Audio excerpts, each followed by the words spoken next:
Every time you buy something, whether it's a gallon of milk, a new smartphone, or even when you pay your electricity bill, you're stepping into a specific kind of market.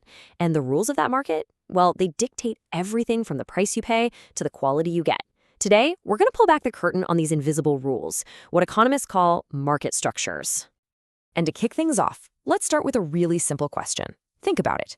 You can stand in the toothpaste aisle for, 10 minutes trying to decide between all these different brands. But when you get your water bill, there's only one name on it, right? So what's the deal? Why the huge difference? Well, the answer is a concept called market structure. This is basically the blueprint for how much competition there is in any given industry. And believe me, it explains a lot about the world around us. So, in this explainer, we're going on a little journey.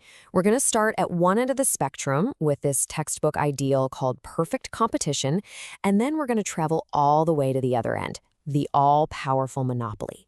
And along the way, we'll see how each of these setups really affects the prices we pay and the choices we get. First up, perfect competition. Now, you should think of this as the theoretical gold standard, okay? It's the benchmark that economists use to measure every other type of market. It's kind of rare to find in its purest form, but it's an absolutely crucial place for us to start. So what is it exactly? Well, imagine a giant farmer's market. You've got thousands of farmers, and they're all selling the exact same thing, say bushels of wheat. There are so many sellers, and their products are so identical that no single farmer can just decide to charge more. I mean, if they tried, you'd just walk to the stall right next to them, right? And this brings us to a really critical idea, the difference between being a price taker and a price maker. In perfect competition, those farmers are price takers. They just have to accept whatever the going market rate for wheat is. But in pretty much every other market we're going to talk about, firms have at least some power to influence the price. They get to be price makers. So, what's the big takeaway here? The most important outcome is this. In a perfectly competitive market, all that competition drives the price down until it equals the cost of producing just one more unit, what's called the marginal cost. For you, the consumer, this is basically the holy grail. It means you get the lowest possible prices and the most efficient production you can imagine. It's great for your wallet, but it also means those companies aren't making any extra profit in the long run. Okay, now let's do a complete 180 and jump to the total opposite end of the spectrum. If perfect competition is all about having zero power, a monopoly is about having all of it. A monopoly needs three key ingredients to exist. First, there's only a single seller. Second, the product they're selling has no close substitutes. And third, and this one's huge, there are really strong barriers that stop anyone else from entering the market. Your local water company or electric utility? Classic examples. So, how do these things even form? Well, those barriers that protect them can come from a few places. It could be a patent on a new drug, giving one company the exclusive rights. It could be control over an essential resource. Think about how De Beers used to control the diamond market. Or it could be a government franchise. Sometimes it's what's called a natural monopoly, where it's just way more efficient for one big company to serve everybody. And the outcome? Well, it's pretty much the mirror image of perfect competition. The monopolist is a price maker, so they can produce less and charge a price that's way higher than their marginal cost. And what does that mean for you? Higher bills and fewer choices.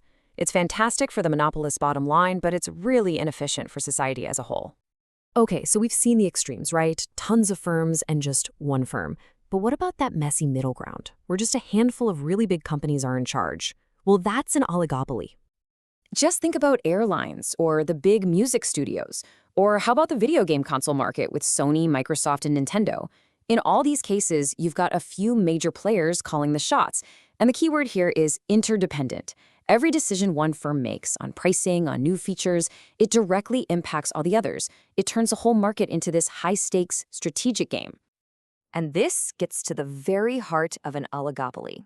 You see, all the firms would actually be most profitable if they just cooperated with each other, if they acted like one big monopoly to keep prices high for everyone.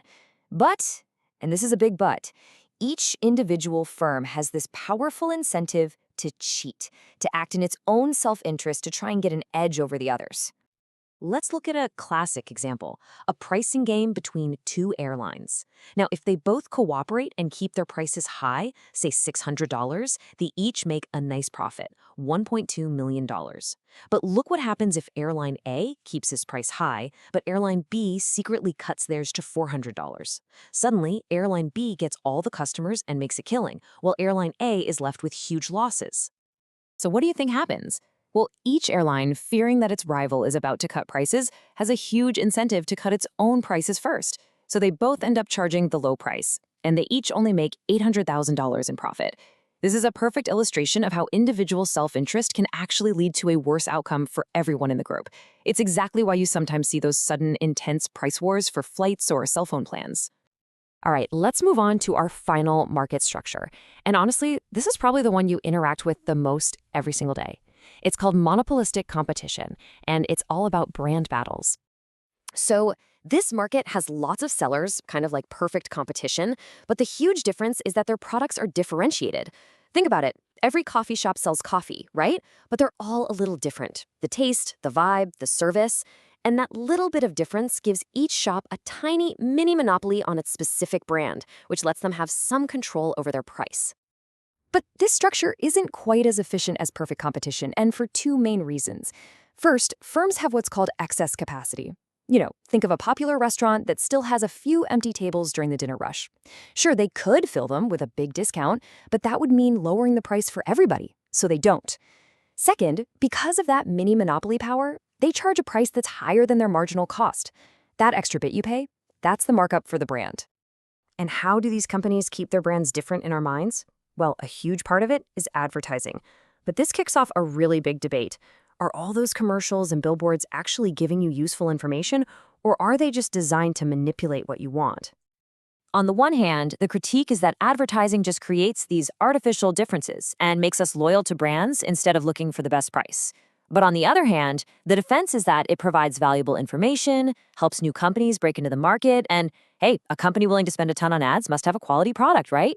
The truth, as always, is probably somewhere in the middle. So, after this whole journey across the spectrum of markets, what's the bottom line? What does this all mean for us, the people actually buying things? Let's bring it all together. This summary really lays it all out. You can see the whole spectrum here. You start at perfect competition, many firms, no power over price, and the highest efficiency. Then you move all the way over to a monopoly. One firm, a unique product, total control over the price, and the lowest efficiency. And you've got oligopoly and monopolistic competition sitting right there in the middle, each with their own special mix of competition and power. And that leaves us with one last, really crucial question to think about. Look, a world of perfect competition would be super efficient, but maybe a little boring. I mean, all wheat is just wheat. These other less than perfect markets are what give us brand variety, innovation, and choice. But there's a trade-off. We pay for all that variety with higher prices and less efficiency. So, is it worth it? That's something to chew on next time you find yourself standing in that toothpaste aisle.